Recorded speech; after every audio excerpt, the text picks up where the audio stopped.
How's it going, guys? Welcome back to another video. Today we're going to be drawing Slinky from Toy Story. Hope you guys enjoy. So let's get going.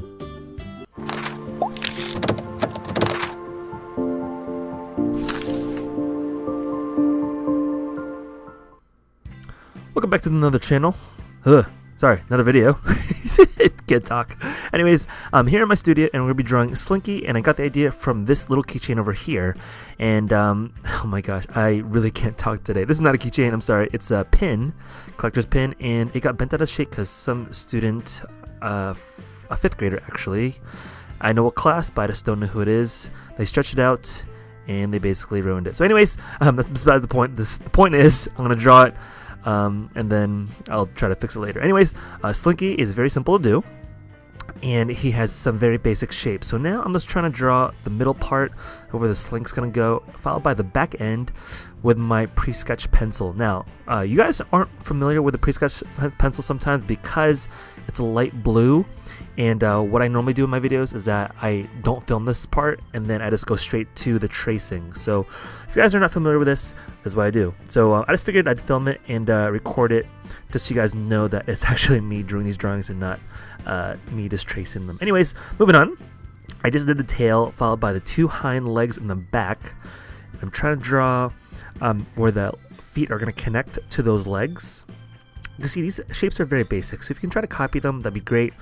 And then followed by some toes to round it out, and that last toe is going to be looping back to the back area of that hind leg.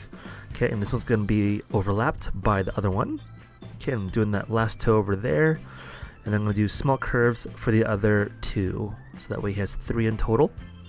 Alright, now the back end is done. I'm going to start moving over to the front of his head, and he's pretty simple. So I'm trying to draw some simple, simplistic shapes. So this is going to be the front of his body, his torso, and then his legs are going to be coming down, just like so. And then it's going to be attached by the same type of feet. I'll do that right now, except this one's going to be facing towards us. So that's why it kind of looks like that. Kind of 4 loops instead of 3.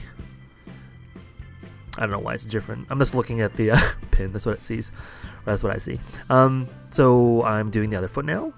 I don't have to do overlapping this one because it's further enough away. I'm trying to look at this properly. There we go. Ta-da! Oh my gosh, I love the sketch pencil. It's one of my favorites. You can see the black wing pencil to the right of my hand, on my left hand. I apologize if the lighting quality isn't great in this video. I've been trying to improve it. Anyways, moving on to the collar, followed by the neck. But before I do that, I'm just going to try to get the gist of the head. A little bit smaller than the torso, followed by the ear. This ear is going to be overlapping. And then I'm going to try to make it 3-dimensional. There we are. I'm going to loop all the way around to cover the torso just like that. Okay, the rest of the neck, followed by the collar, and then fix that torso a little bit.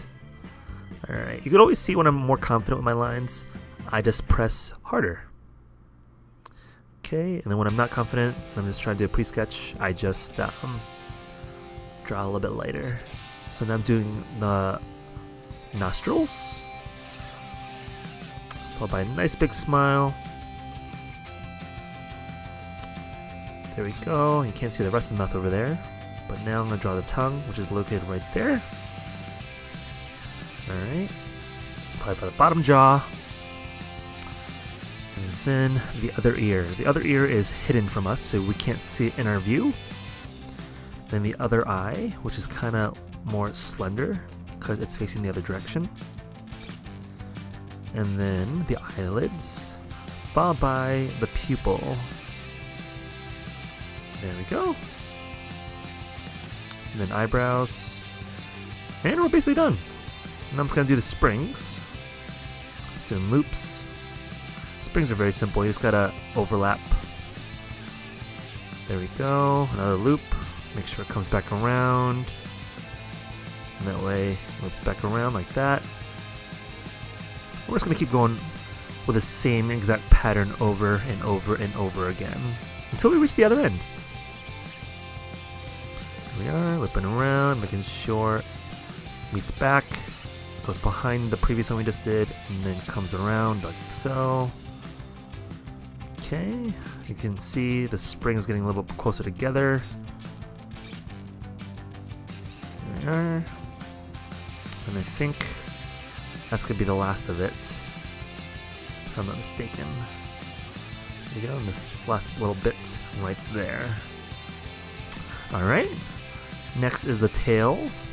The tail has the same thing going on, but it's just a smaller form. Now the top will be more detailed, just like how it is in the body, but then once I get closer to the bottom of the tail, then it'll become more simplified. As you can see now, towards the bottom, it gets smaller and smaller. There we are. And then now I could kind of just do smaller loops, and they're going to be super close together. Almost done. And there we go. See? Super simple. Alright, let's get to tracing everything. So I'm going to erase all the detail with this kneaded eraser, because we don't need to see all that blue. And this is what you guys normally don't see. So now, I'm ready to trace. Going back with a Blick Studio marker. Here we go, tracing everything. Has a chisel tip, that's why it has kind of a definition to them. There we go. Avoiding the slinky part for right now. I'll do that at the very end. I'll do that with a pen, actually. There we go. The reason why I'm doing it with a pen instead of a marker, so I can get that detail in there. Here we are. Followed by the tail. Now we should be ready to color. So let's get to coloring. So right now I'm just doing the green. A couple dark greens with that highlight. Now it looks more three-dimensional. Followed by the mouth, tongue, and my different browns for the body. So I got three right here. I'm going to start off with the lightest one. So the lightest parts are going to be the feet and the mouth area. There we are. And then the next color is going to be a medium brown. I'm going to do that for the majority of the body. There we go. Try to be as careful as I can. Just like so. Alright. And then followed by a darker brown for the remainder of him. There we are. I'm going to add some gray tones here and there for some shadow. And then of course I'll add some gray tones in the slink itself. Let me just finish the feet. Okay, the back end, and here comes the slinky part. So it looks more three-dimensional. And I'll go back with a darker gray for some shadows. There we are. So now it looks like a metal structure. Alright, we're basically done. That's basically how you draw Slinky from Toy Story. Hope you guys enjoyed this video. I hope to see you guys in the next video. And as always, have a good one.